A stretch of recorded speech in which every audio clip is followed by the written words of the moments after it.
Hello everybody, मैं doctor Taufiq Hussain, associate professor in higher education. Sorry. हम मध्यकालीन भारतीय समाज के विषय में चर्चा कर रहे थे पिछले व्याख्यान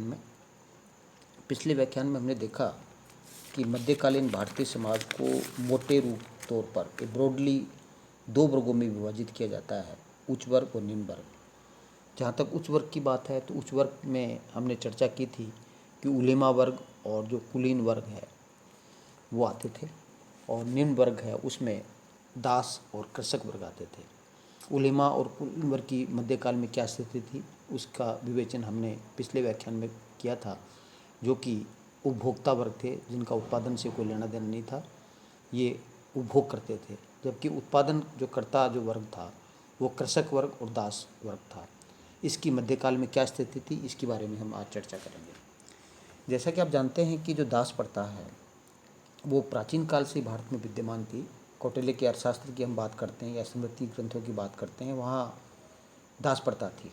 लेकिन भारत में जो दास प्रथा है उन दासों के साथ है वो मानवीय व्यवहार किया जाता था। इसलिए जो प्राचीन काल में जो विदेशी यात्री आए उन्होंने यहाँ तक कह दिया कि भारत में दास प्रथा नहीं थी, क्योंकि दासों और जो मालिक है उनमें ज़्यादा अंतर उनको नज़र नहीं आया। लेकिन भारत में प्राचीन काल में दास प्रथा थी। लेकिन हम जहाँ तक मध्यकाल में हम दास प्रथा की बात करते हैं तो मध्यकाल में आप देखते हैं कि मध्यकाल में जो जो तुर्क है 13वीं शताब्दी में है, वो तुर्कों ने अपने मुस्लिम राज्य की स्थापना की। और मध्यकाल में हम देखते हैं कि मध्यकाल के अंदर है जो पूर्व मध्यकाल की हम बात करते हैं, मध्यकाल की बात करते हैं तो मध्यकाल के अंदर है जो जो जो जो जो जो मध्य एशिया है, पश्चिमी एशिया है और अरब वगैरह है, इन देशों के अंदर है वो एक प्रकार से है वो दास प्रथा है वो प्रचलित थी। तो ऐसी स्थिति के अंदर जब सेंट्रल एशिया से है जो तुर्क लोग हैं वो एक प्रकार से जब भारत में आए तो उन्होंने इस प्रथा को है वो भारत में भी है वो जारी रखा। और इन्होंने एक तरह से जो भारत के अंदर जो तुर्क आए उन तुर्कों ने जो मध्य एशिया की उनकी जो दास प्रथा वहाँ प्रचलित थी, उस दास प्रथा को भारत के अंदर भी इंट्रोड्यूस किया, भारत में भी उन्होंने जारी रखा। लेकिन भारत में जो दास प्रथा थी, तो इन दासों को एक तरह से एक तो सैनिक कार्य के लिए काम में आने वाले दास थे, जिनको ममलूक कहा जाता था। और आप जानते हैं कि ये दास इतने प्रभावशाली थे कि इन्होंने एक प्रकार से भारत के अंदर है वो एक डायनेस्टी एक शासन भी किया, और एक डायनेस्टी ममलूक डायनेस्टी वो जानी जाती है, जिसको हम ये कहते हैं कि दास वंश है। तो भारत के अंदर 1206 से 1290 तक है इन दासों ने ही है भारत के अंदर वो शासन किया, जिसको ममलूक डायनेस्टी है वो कहा जाता है, जो कि तुर्क थे। तो कहने का तात्पर्य कि दास है वो अपनी स्थिति में बढ़ोतरी करते करते है वो यहाँ तक है कि वो शासक पद तक भी पहुँच जाता था। तो एक तो सैनिक दास थे, एक तरह से जो सैनिक कार्यों के अंदर है वो संलग्न रहते थे। और ये जो जो जो सैनिक दास थे जिनको तुर्क कहा जाता था, जो कि मध्य एशिया से थे। और जब मोहम्मद साहब की वफ़ात होती है, मोहम्मद साहब की मृत्यु के बाद में जब उसके उत्तराधिकारी जो खलीफाओं का शासन होता है, तो अब्बासी खलीफाओं के शासनकाल के अंदर हम देखते हैं कि ये जो तुर्क हैं वो इन खलीफाओं के एक तरह से चौकीदार के रूप में है, एक सिक्योरिटी गार्ड के रूप के अंदर है ये आते हैं, और बाद में ये इस्लाम ग्रहण कर लेते हैं।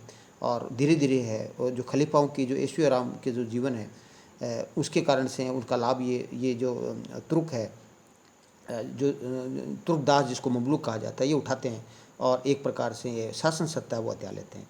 और जैसे आप देखते हैं कि हमारे यहाँ ये जो दास थे उसमें जैसे प्रारंभ के अंदर मोहम्मद गजनी भी आता है, फिर मोहम्मद गोरी आता है। तो मोहम्मद गोरी के बारे में आप जानते ही हैं कि मोहम्मद गोरी ने भारत के अंदर जो साम्राज्य स्थापित किया, तो उसका जो भारत में साम्राज्य स्थापित करने के अंदर जो उनका जो प्रमुख योगदान था वो उसके दास ही थे। और उसके जो दास थे उसके बारे में आप जानते हैं कि मोहम्मद गोरी के जो दास थे, जिसमें नासरुद्दीन कुबाचा है, ताजुद्दीन जलदोज है और कुतुबुद्दीन ऐबक है, जिसमें एक तरह से दिल्ली में जो दिल्ली सल्तनत की संस्थापक जिसको कहा जाता है। तो इस तरह से क्या है कि ये जो दास ही थे जिन्होंने जो अलग अलग महत्वपूर्ण पदों पर रहे और बाद में उन्होंने शासन सत्ता है वो प्राप्त की। तो मोहम्मद गोरी है उसके कोई पुत्र नहीं था, आप जानते हैं। तो मोहम्मद गोरी का पुत्र न होने के कारण से जो उसका जो उत्तराधिकारी बना वो उसका जो दास था कुतुबुद्दीन ऐबक है। भारतीय जो प्रदेशों का उत्तराधिकारी वो कुतुबुद्दीन ऐबक बनता है। और मोहम्मद गोरी से जब ये पूछा गया कि भाई आपके जो पुत्र तो है नहीं, तो ऐसी स्थिति के अंदर है वो राज्य का उत्तराधिकारी है वो कौन होगा, और आपका जो वंश है वो कौन चलाएगा। तो मोहम्मद गोरी है वो एक प्रकार से है वो एक तरह से ये उत्तर देता है कि जो जो एक जो जो दूसरे बादशाह, वो कहता है कि दूसरे बादशाहों के एक या दो पुत्र होते हैं और मेरे तो कई सहस्त्र पुत्र हैं जो बाद में मेरे राज्य के उत्तराधिकारी बनेंगे, और मेरी मृत्यु के बाद संपूर्ण राज्य में मेरे नाम का खुतबा है वो पढ़ेंगे। तो कहने का तात्पर्य कि दासों की महत्वपूर्ण स्थिति थी और दासों को समाज में स्टेटस था। दास है बड़े रॉयल थे। प्रारंभिक जो जो दिल्ली सल्तनत के अंदर जो ये दास आए, तो ये जो सैनिक दास जिसको हम कहते हैं, वो एक तरह से बड़े रॉयल थे, जो एक इनकी समाज में एक अच्छी स्टेटस थी और एक तरह से इनको लॉयल माना जाता था। और क्योंकि जो जो मोहम्मद गोरी है, मोहम्मद गोरी के बाद में जो कुतुबुद्दीन ऐबक है वो उसका दास ही था। जो मोहम्मद गोरी के बाद पश्चात भारतीय राज्यों का जो एक प्रकार से गवर्नर बनता है और सिपा सालार बनता है, उसके बाद में किस तरह से दिल्ली सल्तनत का वो संस्थापक है। गोरी की मृत्यु के बाद में दिल्ली सल्तनत का एक तरह से भारतीय स्वतंत्र राज्य का संस्थापक बन जाता है। और उसके बाद में इल्तुतमिश उसका दास ही था कुतुबुद्दीन ऐबक का, और उसका दामाद भी था। और इल्तुतमिश के बाद में बलबन है जो वो भी दास ही था। तो इल्तुतमिश की जो मृत्यु के बाद में है और बलबन तक है, तो किस प्रकार जो दास है उन्होंने एक प्रकार से है वो सत्ता आने के अंदर महत्वपूर्ण भूमिका अदा की। लेकिन ये जो तुर्की दास है उनका जो प्रभाव है वो बलबन तक रहता है। और बलबन की जो मृत्यु के पश्चात जब भारत के अंदर जब खिलजी राज्य की स्थापना होती है, तो उस समय है वो तुर्की दासों का प्रभाव वो कम हो जाता है और एक तरह से खिलजी डायनेस्टी वो आ जाती है। तो इसके समय में भी दास जो प्रथा है वो दासों की संख्या के अंदर वृद्धि हुई, कमी नहीं हुई। और हम जानते हैं कि फिरोज तुगलक के शासनकाल के अंदर तो है जो दास प्रथा है वो अपनी प्रकाष्ठा के अंदर पहुंच जाती है। और आप जानते हैं कि फिरोज तुगलक ने तो दासों के लिए एक पृथक विभाग की स्थापना की जिसको दीवाने बंदगान कहा जाता था। और फिरोज तुगलक के जो दीवाने बंदगान है उसके अंदर 1,80,000 दास थे। और नेचुरली हम कहते हैं कि इतने बड़े दासों, इतने संख्या में जो दास थे उनकी खर्चे की व्यवस्था करना एक बहुत एक क्या करना चाहिए महत्वपूर्ण कार्य था। और हम आगे चल करके देखते हैं कि ये दास का जो शौक है फिरोज तुगलक का, वही उसके पतन का कारण बन जाता है। क्योंकि इन दासों का खर्च करना ही भी बड़ा एक तरह से उनका खर्चा चलाना और उनको मेंटेन करना है वो फिरोज तुगलक के लिए मुश्किल हो जाता है। और बाद में यही जो दास है वो फिरोज तुगलक के पतन का कारण बनते हैं।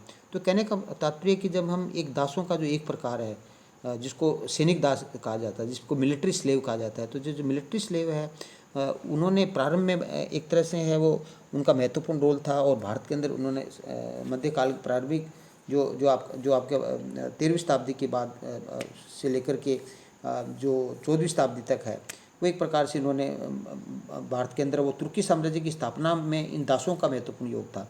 ये दास ही थे जिन्होंने भारत में तुर्की साम्राज्य की जो स्थापना है उसके अंदर महत्वपूर्ण वो भूमिका अदा की। तो देखिएगा जो दास जो जहाँ तक हम दास की बात करते हैं तो मध्यकाल में दासों की मंडियाँ लगती थी।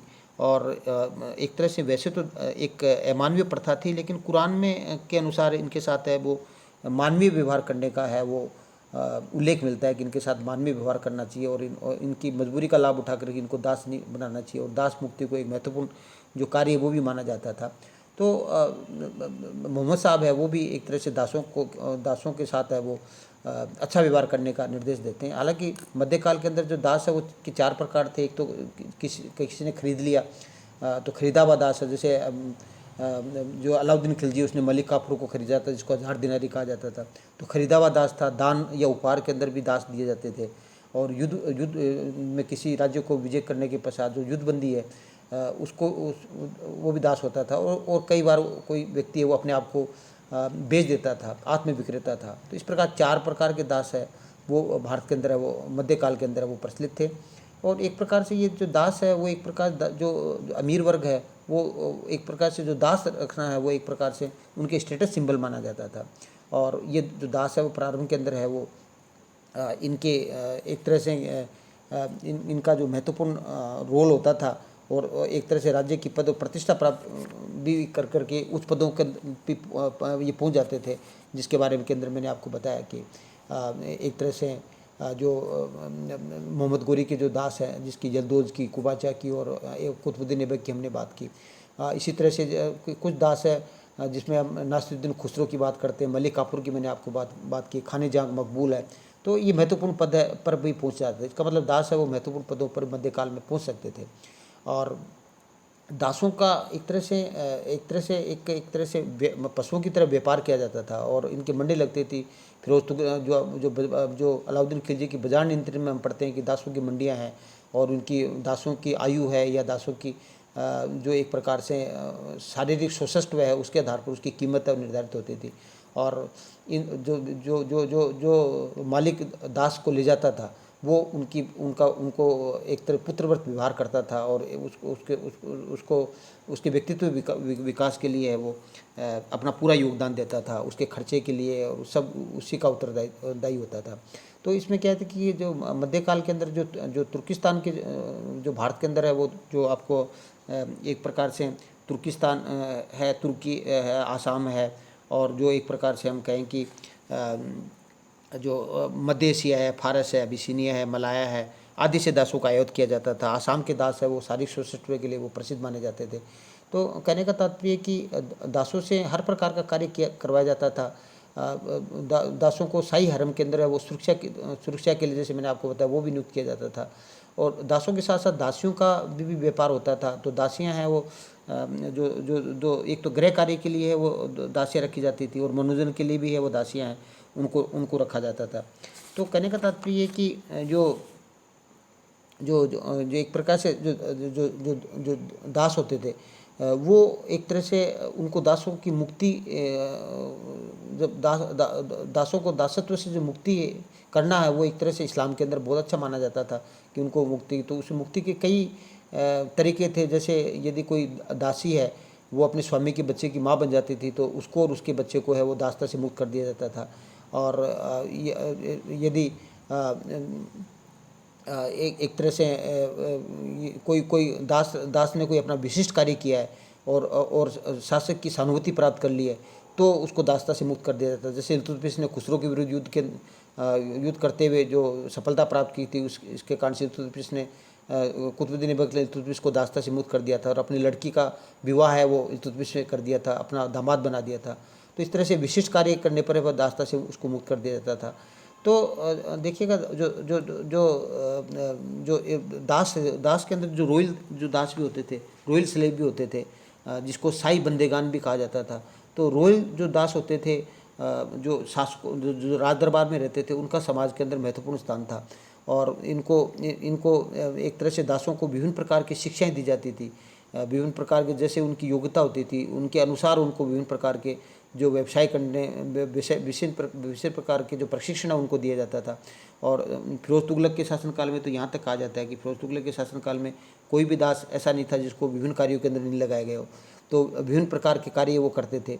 और तबकाते नासरी में जो मैंने आपको बताया कि मोहम्मद गोरी के विषय के अंदर है, तो मोहम्मद गोरी कहता है कि वो अपने दासों के प्रति है वो अपने एक तरह से उसके प्रति सम्मान है वो प्रकट करता है कि दास उसके लिए पुत्र से भी ज़्यादा महत्वपूर्ण है। तो इसमें क्या है कि जो जो जो जो दास हैं उन दासों के विषय में हम जानते हैं कि जो मध्यकाल के अंदर जो दास हैं वो एक प्रकार से उनकी जो स्थिति थी वो मतलब एक तरह से जो जो मोहम्मद गोरी थे, गोरी के समय जो दासों ने धीरे धीरे वो अपनी जो शक्ति है वो हस्तगत कर ली थी, एक तरह से सत्ता प्राप्त कर ली थी और उनकी महत्वाकांक्षा वो बढ़ गई थी। और जैसा आप जानते हैं कि इल्तुतमिश के बारे में हमने पढ़ा था, तो उसमें हमने देखा कि इल्तुतमिश की सफलता का जो एक महत्वपूर्ण कार्य है वो दासों का था, क्योंकि इल्तुतमिश ने जो उसके विश्वास पात्र दास थे जिसको तुर्गानी चैलगानी कहते हैं, उनको 40 दासों का एक गुट बनाया था। और उन्होंने इल्तुतमिश के शासनकाल के अंदर है वो इल्तुतमिश के प्रशासन के अंदर महत्वपूर्ण सहयोग दिया था। लेकिन यही दास है वो बलबन के समय के अंदर है वो उसकी सत्ता को चुनौती देना प्रारंभ कर देते थे। ऐसी स्थिति में बलबन है वो इन 40 दासों के गुलामों को वो नष्ट कर देते। तुर्गानी चैलगानी का है वो एक तरह से अंध कर देता है। तो कहने का तात्पर्य कि अलाउद्दीन खिलजी के समय के अंदर दासों की संख्या है उसमें बढ़ोतरी होती है और फिरोज तुगलक के शासनकाल के अंदर ये प्रकाष्ठा पर पहुँच जाती है। और ये जो जो जो दासों की संख्या जो प्रकाष्ठा पर पहुंची, उसके कारण से क्या है कि जो जो फिरोज़ तुगलक है, फिरोज़ तुगलक तुगलक है, वो एक तरह से उसकी पतन का कारण भी बनता है। फिरोज़ तुगलक के शासनकाल में मैंने आपको कहता है कि उन्होंने एक दीवान बंदगान नामक विभाग भी बनाया, और उसके अंदर क्या है कि लगभग 12,000 जो दास थे वो तो विभिन्न कलाओं में प्रवीण थे। ये एक प्रकार से उनका एक पॉजिटिव एस्पेक्ट भी था। और ये जो शमशेर सिवार अफीफ तो ये भी कहता है कि फिरोज़ तुगलक के जो दास है वो डायनेमिक थे, वो बहुमुखी प्रतिभा के धनी थे। और वो कहता है कि शमशेर अफीफ कहता है कि राज्य का ऐसा कोई भी कार्य नहीं था जो फिरोज़ तुगलक के दास है वो नहीं करते हों। तो इसका मतलब उनको अच्छा प्रशिक्षण है वो दिया हुआ था। तो लेकिन जो इल्तुतमिश की जो मृत्यु हो जाती है, तो उसके बाद उसके पुत्रों के मध्य पुत्रों को कठपुतली बनाने में इन दासों का एक महत्वपूर्ण रोल था। और इस कारण से एक तरह से एक वैक्यूम है वो पैदा हो जाता है बलबन और इल्तुतमिश के बीच में, 1237 से 1265 के बीच के अंदर है। तो एक तरह से क्या है कि जो फिरोज़ तुगलक के शासनकाल में हम देखते हैं कि इन दासों की संख्या अधिक होने के कारण से है फिरोज़ तुगलक की जो अर्थव्यवस्था है वो एक तरह से एक चरमरा गई थी। और ऐसी स्थिति के अंदर क्योंकि इन पर अत्यधिक जो व्यय किया जाता था, जैसे फिरोज़ तुगलक का जो राजकोष है वो एक प्रकार से है वो ख़त्म हो गया था। तो इस प्रकार फिरोज़ तुगलक के और आपस में एक तरह से ये जो राजकोष का जो जर्जर होना है वो तो एक कारण था ही, लेकिन जो फिरोज़ तुगलक के शासनकाल में जो इनके जो दासों के मध्य में आपस में ईर्ष्या और देश की भावना वो पैदा हो जाती है। और जो एक प्रकार से जो जो असंतुष्ट दास होते थे वो एक प्रकार से उन्होंने है राजनीति में हस्तक्षेप करना वो प्रारंभ कर दिया, और उसके कारण से है दिल्ली सल्तनत का पतन है वो प्रारंभ हो जाता है। तो आप जानते हैं कि जैसे मलिक काफूर है, और मलिक खुसरो ने तो अपने स्वामी के विरुद्ध कार्य नहीं किया, अभी तो मलिक काफूर है उसने अलाउद्दीन के जो पुत्र हो उसको अंधा बना करके सत्ता हथियाने का प्रयास भी किया था। तो इस तरह से हम कहते हैं कि जो जो दिल्ली सल्तनत के प्रारंभ में जो ये दास थे उन्होंने दिल्ली सल्तनत की स्थापना में शासक को महत्वपूर्ण योगदान दिया था। वही दास हैं, वो एक प्रकार से हैं वो 13वीं-14वीं शताब्दी के अंदर हम देखते हैं कि ये एक प्रकार से है प्रारंभ में ये सीमाओं में विद्रोह दबाने का योगदान देते हैं, और वही है वो दिल्ली सल्तनत के पतन का कारण बन जाते हैं। जहाँ तक मुगल काल की हम बात करते हैं तो मुगल काल के अंदर दास प्रथा का प्रचलन था। गृह कार्य के लिए दासों को इस्तेमाल किया जाता था, लेकिन जो दास है वो उनको एक तरह से प्रशासन के अंदर राजनीतिक प्रभाव लगभग मुगल काल के अंदर इनका दासों का जो पॉलिटिकल इन्फ्लुएंस था जो दिल्ली सल्तनत के काल में वो एक तरह से प्रभाव है वो समाप्त हो जाता है, और दासों को शासन पे हावी नहीं होने दिया जाता है। और अकबर है वो अकबर एक सेकुलर शासक था और उसका सोच भी बड़ा ब्रॉड था। तो अकबर ने जो दासों को जो अमानवीय शब्दों का जो इस्तेमाल किया जाता था दासों के प्रति है, जिनको जो आपको गुलाम है, बंदा है और दास का कर पुकारा जाता था, तो अकबर ने इन शब्दों को है वो दास के लिए प्रयुक्त करना बंद कर दिया और चेला कह करके चेला शब्द है वो इस्तेमाल करना प्रारंभ किया। चेला का मतलब है विश्वसनीय व्यक्ति। तो इस तरह से अकबर ने एक तरह से दासों के साथ है वो मानवीय व्यवहार भी किया। जहाँ तक दासियों का जो प्रश्न है, तो जो जो जो सतलज काल के अंदर जो आपके मुगल काल के अंदर जो दासियाँ हैं उनको भी बड़ी संख्या के अंदर है वो आयात किया जाता है। और मुगल अमीर जो अजीज़ कोका है वो दासियों के विषय में कहता है कि जो एक प्रकार से जो खुरासानी महिलाएं हैं वो गृह कार्य के लिए वो बड़ी अच्छी होती हैं, वो गृह कार्य में दक्ष होती हैं। और जो हिंदू महिलाएं वो बच्चों का लालन पालन करने के अंदर है वो अच्छी होती हैं। और ईरानी महिलाएं हैं वो भोगविलास के लिए वो अच्छी होती हैं। और मध्य एशिया की जो महिलाएं हैं वो सभी इन दासियों पर नियंत्रण रखने के लिए या उन पर सभी दासियों पर नियंत्रण स्थापित करने के लिए अच्छी होती हैं। इस तरह से दासियों का भी उन्होंने विभाजन किया कि कौन सी क्षेत्र की दासी है वो कितनी अच्छी होती है। और इनकी स्किल के आधार पर है, उनकी योग्यता के आधार पर है, शारीरिक सुस्तत्व के आधार पर है, सुंदरता के आधार पर है, इनके मूल्य है वो निर्धारित है वो होते थे। तो इस तरह से हम देखते हैं कि मध्यकाल के अंदर है जो एक दास प्रथा है वो एक प्रकार से एक अमानवीय सामाजिक परंपरा थी। लेकिन फिर भी दासों ने है वो एक अपनी शक्ति के बल पर है अपने उच्च पद है एक तरह से प्रारंभ के अंदर दिल्ली सल्तनत की स्थापना के अंदर है वो उत्तरदायी रहे। और प्रारंभ के अंदर जो तुर्की जो दास है वो एक प्रकार से अपने आप को ज़्यादा श्रेष्ठ समझते थे। और ये जो दास हैं उन्होंने एक प्रकार से इन दासों की जो आइडेंटिटी है, वो जो दासों को बड़ा लॉयल माना जाता था, क्योंकि इनकी कोई आइडेंटिटी नहीं होती थी, इनका कोई सोशल स्टेटस नहीं होता था, क्योंकि जहाँ से ख़रीदा वहाँ से उनका जो पैतृक जो है, जो वंश है, वो जीनोलॉजी एक तरह से समाप्त हो जाती थी। तो ऐसी स्थिति में ऐसा माना जाता था कि ये बड़े लॉयल थे और प्रारंभ में ये बड़े लॉयल भी रहे, लेकिन धीरे धीरे इनकी महत्वाकांक्षा बढ़ जाती है। और ऐसी स्थिति के अंदर क्या है कि ये एक तरह से जो शासक वर्ग है उसके लिए एक तरह से हानिकारक भी सिद्ध होते हैं और लाभदायक भी सिद्ध होते हैं। तो ये मध्यकालीन जो भारतीय समाज है उसमें प्राचीन भारतीय समाज की तरह है वो दास प्रथा है, वो प्रचलित थी। Thank you. जय हिंद, जय भारत।